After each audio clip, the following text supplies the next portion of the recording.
Alright, what's up guys? My name is Zack, and for the last week I've been driving the 2026 Toyota Sienna XSE Hybrid. Up front is a 2.5 liter inline-4, as well as of course a hybrid system, and down below is an eCVT. Now I am super excited to be making this video here today because I've spent a lot of time here in the Sienna. And this is actually my first loan of a Sienna. We've reviewed them here on the channel before, actually quite a few Siennas, but I actually got to live with this, and this is the most amount of miles I've ever done in a Sienna, so I'm excited to share with you what I learned throughout my extensive time with this vehicle. But if you'd like to submit your own vehicle and have it reviewed here on the channel, you can head on over to my website, zackpradel.com/submit.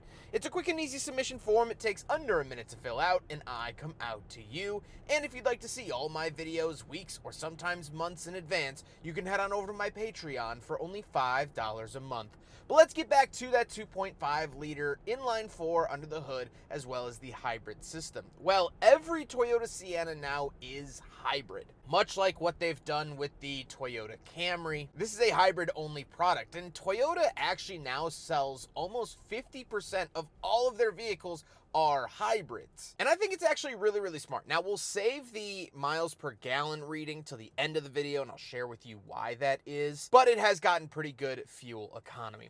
Like I said, paired to it is an eCVT. Honestly, in this hybrid setup, I don't really mind it. I think it works well enough for this application. Is it super sporty? No. Is it super quick shifting? No, because it doesn't really shift, but it works well, and you're not gonna have to think about it. Last but not least about the Sienna is that they are front-wheel drive at the base model. However, this one is all-wheel drive. It has an electric motor out at the back, and it's on-demand all-wheel drive. So if it detects any slipping or things like that, it will kick in to help. How does it feel to drive the Toyota Sienna? It's great. The seating position is up high, it's comfortable, I can see everything, and it's made to fit a bunch of different body types. If you're 4'11", you're going to be able to see out these windows pretty easily. If you're 6'5", you're going to be able to see out of these windows very easily.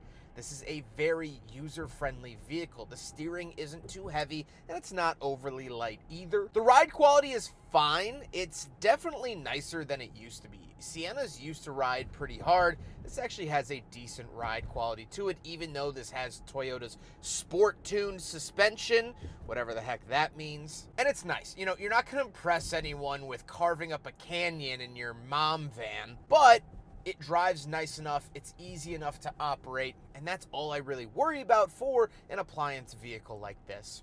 With that stuff out of the way, let's talk about the interior. Well, in front of me, I have a completely digital gauge cluster, and I have this complaint with a lot of other Toyotas, is the fact that the gauge cluster is pretty hectic. There's a lot going on, there's a lot to look at, and at a glance, sometimes it's hard to find information. I think switching the screens around is very hard. However, the 2026 RAV4 recently got an update that clears a lot of this stuff up, so I hope and imagine that it will come to the Sienna in the next several years. On the steering wheel on the left, we have our selector for that gauge cluster screen, as well as our phone options, volume, and voice commands. And off to the right, we have our adaptive cruise mixed in with Toyota's safety sense system, and we have our skip track. Off to the left, we have a climate control vent, and down below, we have a little shelf with the traction control off, automatic high beams, our outlet on and off, gas cap release, and power door on and off. Moving onto the door, we do have our latch to get in and out, power mirrors, power locks, and power windows. Moving into the center, we get our infotainment display. This does have wireless Apple CarPlay and Android Auto. However, beyond that, nothing really too serious or interesting. It's a very, very standard Toyota system, and this is shared in pretty much all of their vehicles. But again, the RAV4 recently got an update to this system, so I imagine in the next coming years, the Sienna will get that as well. We do have a backup camera, no 360 camera, which I really would have liked to have seen. Even a nose camera would have been very nice, just because this is a larger vehicle, and again, every person of every body type has to be able to drive this, and some can't see over the nose, so that would have been welcomed here, but we don't get that. Down below, we have 2 climate control vents and our climate controls. Pretty concise climate controls down here. We do have dual zone as well as rear, so technically tri-zone climate. We have heated seats, which is definitely very welcomed here today. I know the car says it's 20 degrees, but with the wind chill, it's -3 degrees, so that's super cool. So I'm enjoying those heated seats. We do get a big shelf down below with a wireless charger in it, but a big shelf and a USB-A. Would have liked to have seen this moved up to a USB-C for 2026, but that's okay. And then we have our shifter off to the left with the power parking brake, drive mode select, EV mode, and auto holding brake. Drive mode select, super simple. It's sport, normal, and eco. And then we have a bunch of cup holders. Unfortunately, all of these cup holders fail the big friggin' bottle test. However, it is nice to have a lot of them. Your to-go cup, your fast food cup, Chick-fil-A, McDonald's, Wendy's, Burger King, Taco Bell, whatever you tend to fancy, you're going to be able to fit it here in the cup holders, just maybe not your giant friggin' water bottle. We do get a very large center console, which is very nice, so plenty of storage. And down below all of this, we actually do get a 12-volt outlet and more non-slip cubby space down below the center console. Absolutely love to see that. The seats are comfortable. They are heated. My driver's seat here is power, and I like it. Again, it has a lot of movement to it, so you can get it up high if you're short. You can get it down low if you're tall. However, speaking of seats, of course, we have 2 more rows of seating, so let's go do some back seat reviews. All right, getting in the back of the Sienna. I'm going to try to do this quickly because I am freezing. But we do have grab handles here, which is fantastic. Button down here to close the power door, and it is relatively speedy for what it is. As cold as I am doing that, we're now back into the warmth, thank God. The back of minivans cannot be beaten. They are the best because I'm 5'11", not a small guy, as I say in all of my videos. And people think that me saying not a small guy is in reference to my height. It's in reference to my width. Anyway, knee space is plentiful. Let's turn this down a little bit. Knee room is plentiful. We have 2 USB-Cs right here. It actually says charging port on it. Sienna, in case you forgot. Down there, we do have a plug-in outlet and an HDMI port. Absolutely love to see that. Very, very nice. We have cup holders down there. Coming up here, we do have our own climate controls. We get dual zone climate in the back, so really quad zone climate. Very, very nice to see that. Auto off, fan speed. We can kick this all the way up if we want to, mode, things like that. Hit this button right here. We have our screen that comes down. Make sure your seatbelt is fastened, and I will show you videos of what I was able to get up to on this screen. So very, very cool using that HDMI port and plug. Very awesome. That would make road trips so sweet. We do have a giant shade here. Absolutely wonderful, especially for babies and kids. If they're going to be in car seats, you don't want the sun directly hitting them, although this is factory tinted as well. And we do get power windows. I had someone comment on a video recently, what minivans have roll-down windows?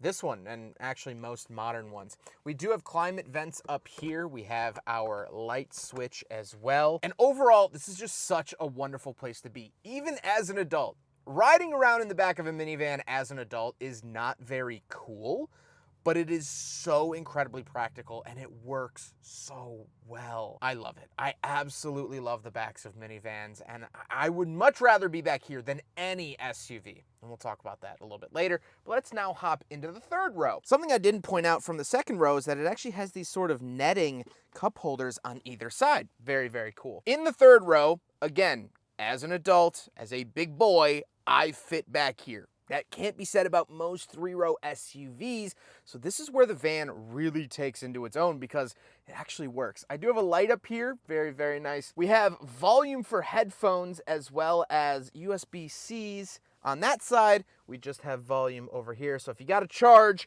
over here, you gotta put the cord across whoever's sitting there. Again, knees are not hitting the seat in front of me. The seats that I'm currently in do recline, and we get a tiny little sunshade. It's hard to do. There you go.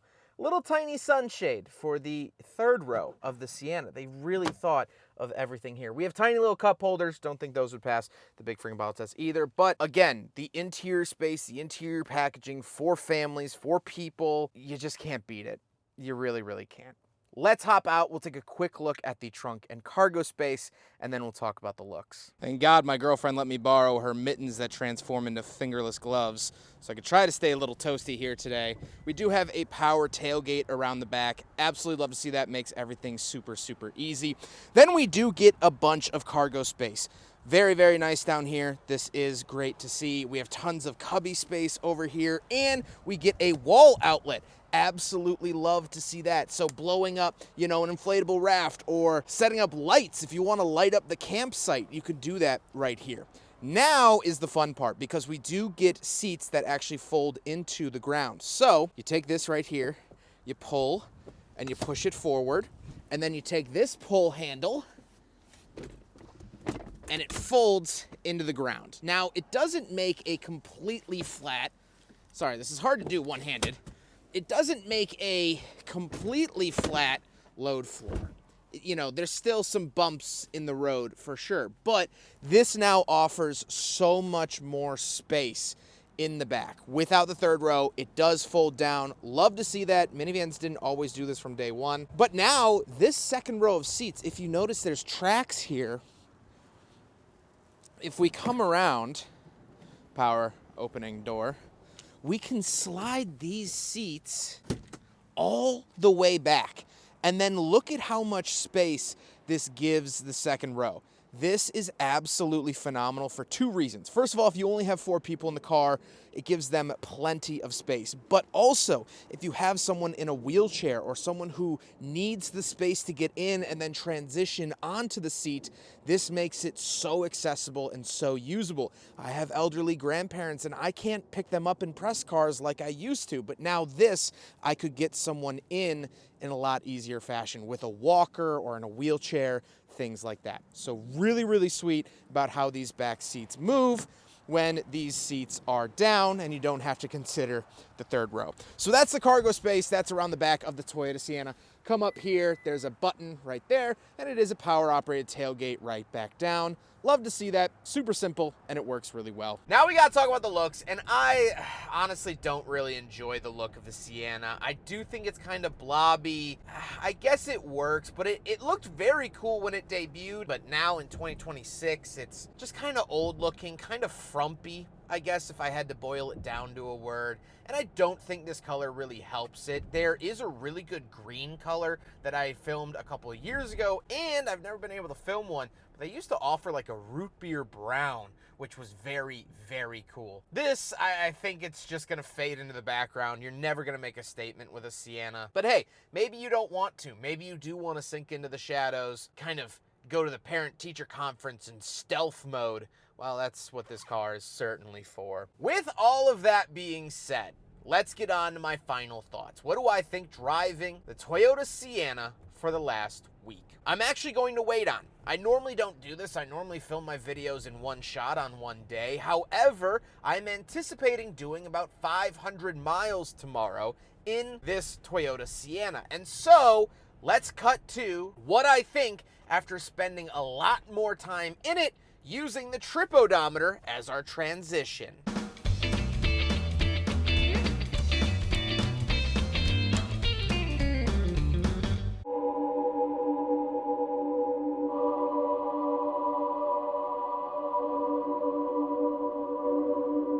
And so now I'm back from my road trip that went not according to plan. I was supposed to drive up to Ann Arbor, Michigan and review a Porsche 911 Dakar. And on the way up, I met some pretty whiteout conditions. So bad that in my 12 years of driving, I had never done this.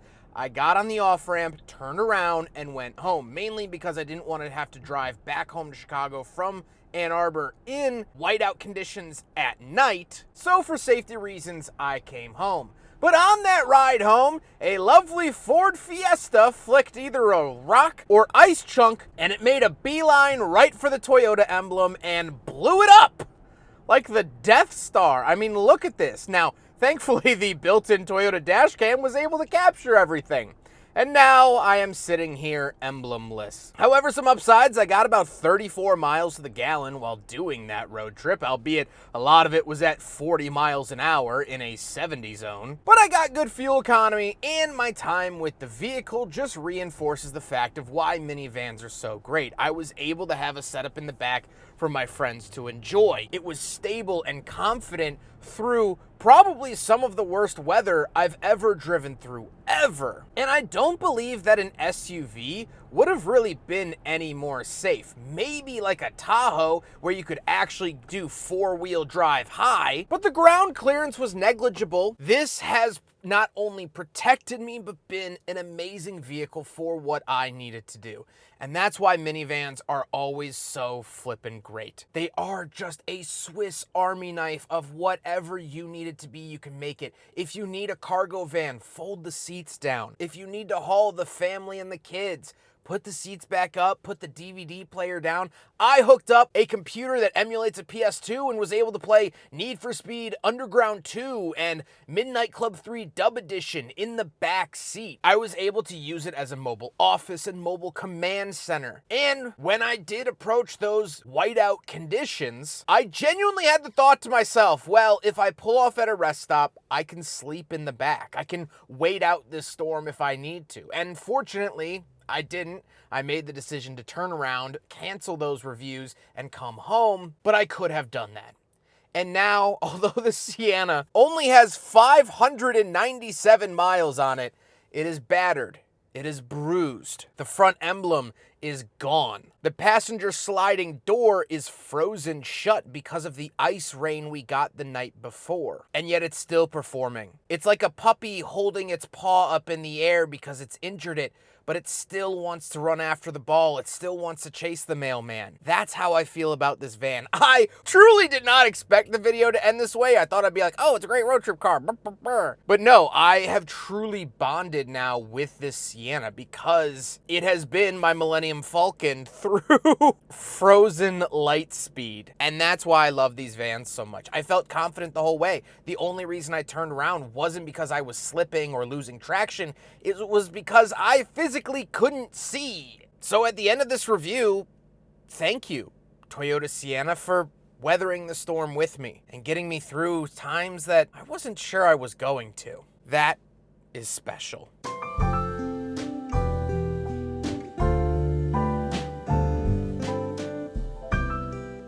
I hope you guys enjoyed the video. Huge thank you to Toyota for letting me borrow their Toyota Sienna for the last week.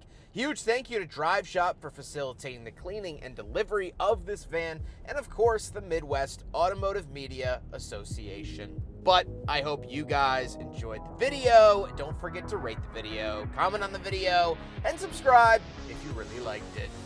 Take care, guys.